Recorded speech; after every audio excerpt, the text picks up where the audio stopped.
آپ کی ذات سب سے اعلیٰ ہے، آپ کی بات سب سے اعلیٰ ہے،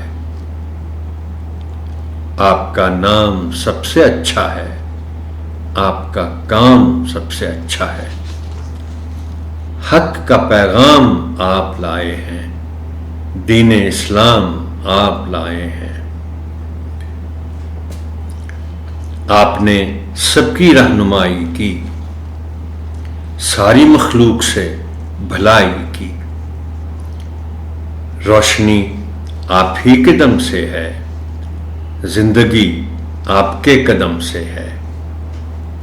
اے یتیموں کے غم گسار سلام، اے مدینے کے تاجدار سلام۔ محترم ٹیچر، یہاں میں ایک اہم بات آپ کے گوش گزار کرنا چاہوں گا۔ آپ جانتے ہیں کہ جب بھی ہم حضرت محمد صلی اللہ علیہ وآلہ وسلم کا نام لکھیں یا بولیں تو ہمیں ساتھ سلام بھیجنا پڑتا ہے، یہ کہتے ہوئے کہ صلی اللہ علیہ وآلہ وسلم، لیکن لکھتے ہوئے نثر میں تو ہم پورا بولیں گے،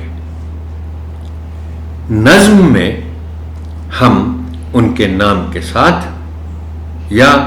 ان کے لیے ہم کوئی اسم ضمیر بولیں، یعنی آپ،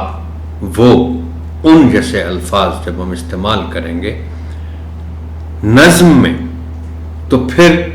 صرف سواد لکھنا کافی ہے، بولیں گے آپ کچھ نہیں، آپ دل میں شاید پڑھ لیں گے مگر بولیں گے نہیں۔ اور نہ بولنے کی وجہ یہ ہے کہ اگر آپ دیکھیں ہر شعر میں جہاں جہاں بھی حضور اکرم صلی اللہ علیہ وسلم کا نام آیا ہے یا ان کے لیے استعمال کیا گیا کوئی اسم ضمیر آیا ہے، تو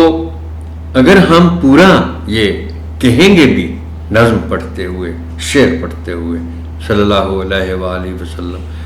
تو وہ پھر شعر رہے گا نہیں۔ نعت بھی اگر ہم پڑھ رہے ہیں